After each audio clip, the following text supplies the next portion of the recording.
We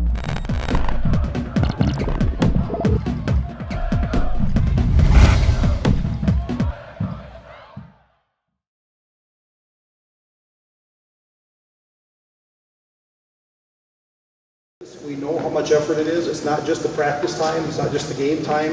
It's thinking, at night. Am I doing this right? Well, how can I do things better? How can we improve our press rate? Those kinds of things that once you're a coach, you're always a coach. That's what I found. You're always thinking about that stuff. And parents don't always understand that if they're not in that coaching profession for you, but we do, and we really appreciate it. So you've already committed to it, and that's the nice thing. You're already willing to give that time. Now our goal is how can we make it as positive for you and as positive for the kids, as possible, so that they enjoy it. They want to come back to keep playing. We talk about, again, I got 5 little things here. A positive experience for the kids. What's that mean? It means not always laughing and joking around by any means, but it means encouraging. It means picking out the positive things they're doing well, but making sure they hear that. Then perhaps mixing in the correction, and then coming back to the positive again, especially when they reflect what you asked them to correct.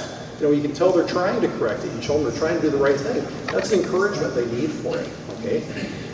Mess-ups happen. They do, especially in basketball. We got kids that aren't good dribblers, good shooters, whatever. But they're trying, and try to keep that in the back of your mind at all time, that they're doing the best they can. They want to get better, they want to play better for you, and that's why they're there. Yeah, I would say one of the things I learned early on, one of the things my players they learned about me, or they learned to catch on to, is that I would try, if I wanted to give them a correction, I would tell them maybe 1 or 2 positive things they were doing, whether it was even hustling or what it was, and then I would ask them for the correction at that time. And at the end of the season, one of the girls came up to me and she was like, I'm so glad that every time, you would tell me something positive before you would tell me what I needed to work on. And that just helped her, feel like it wasn't always negative. So whatever it is, that's what I would try and keep that in mind. Yeah, when they screw up and they throw that pass away, they know it, their teammates know it, everybody watching knows it. They don't need you to be that person reminding the whole world that they did it. But how do you correct it? How do you prevent that from happening again? That's what I guess I would try to give that emphasis to you. And you also got to remember, this might be the kid that goes home and really gets reamed by the parents, for not meeting their expectations or for screwing up. You might be that beacon of positivity in that kid's life. And if you're the negative person too, they get it from home too. And it's unfortunate it happens though. That's not going to be a good situation. That kid's not going to want to compete. The kid's not going to want to push him or herself to the point where they might make a mistake because they know that they're going to get hit by both barrels. But if you're the one that can really be that person that builds that kid up, you might be the one that balances it out when they get from home. Yeah, well, they don't even have to get home these days. Social media, after the game is over or a timeout, if they happen to look at their phone. I've had players who have parents texting them during the game what they did wrong. During a game. Those are the things you might not see or realize because we're assuming and hoping that isn't our situation here, with this crew. We're developing as players, and so that's one thing that makes people hesitant to coach is they think, I played. That was 20 years ago. I don't really remember how much I learned or how to dribble or how to shoot or what have you. You might have the intent of being there, but you might feel like you're a little behind in the knowledge. And that's where we're trying to help, by doing the clinics, by doing the video series, by just reaching out to Mary Jo and I and the miniature practices. Because I tell you what, if you've played it all, this stuff will come back to you. Yeah. And you'll remember. You'll remember the basics of it. And we can try to give you little things that work really well, little points of shooting, little points of dribbling. That's going to make a big difference for your kids. So if your interest is there and your intent is to become a better coach, that's our goal, is to help you out with that. And keep it simple. Exactly. And we even find that up at the upper level sometimes. You try to get too complicated, it just doesn't work. Yeah, this year, we notoriously last year had a very bad year of inbound involved. Just didn't work, and I think it was because we had, 14 inbound plays. I think we're going to have 3 this year and do those well rather than have multitudes. So. Yeah, you bet. And they can go into offense, they can go into defense.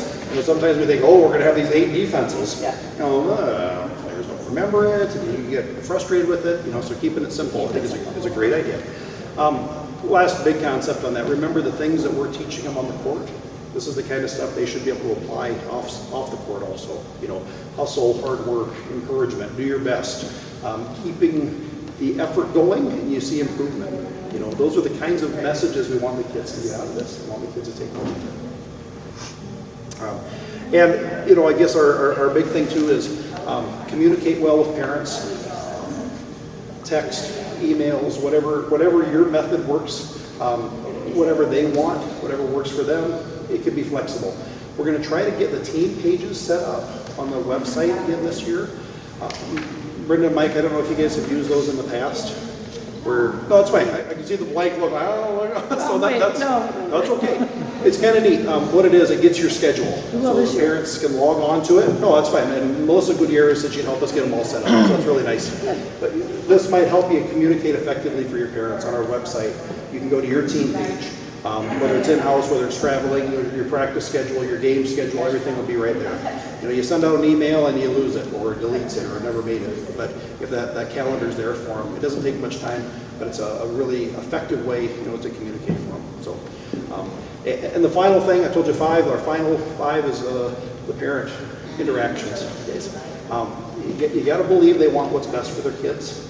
Sometimes they don't know how to go about it. You know, they want the end result without having to understand that it's a process, without having to understand or perhaps remember that when they were learning things like this, they failed often and they screwed up often, and they don't accept that sometimes. And you get the loud parent, you get the parent that's inappropriate, the parent that's on the refs all the time, the parent that's on their kid all the time, probably the worst thing. Okay, because, you know, those kids hear it, guys. And the parent, their friends hear it, and everybody else hears it.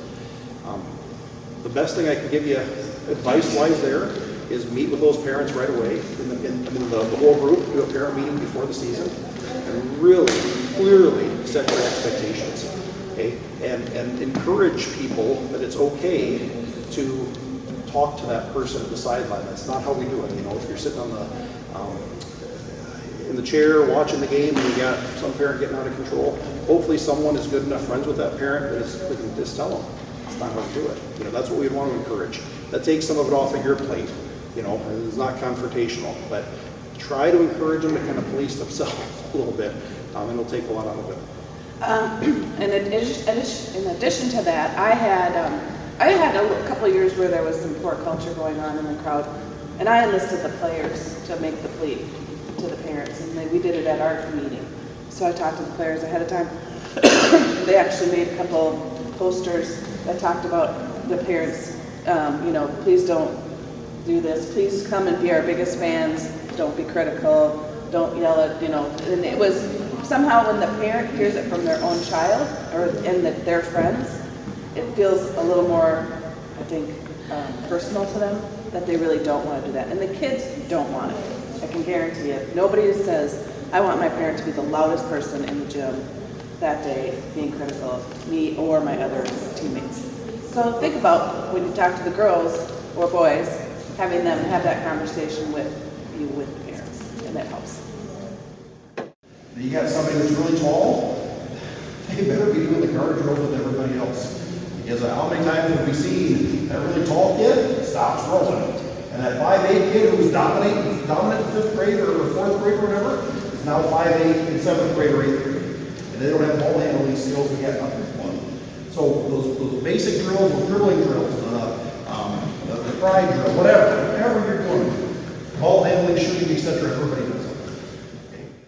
So the more we can give you that, just the basics and the terminology and how to teach it, they hear it from you and they hear it from us. We've probably progressed 1 or 2 years in the development of basketball players. If we can get those skills in place before they get to us. Think about how much more effective we're going to be in the high school program, you know, if that happens. So that's why we appreciate you taking the time to listen to those and try to work those into your practice plans.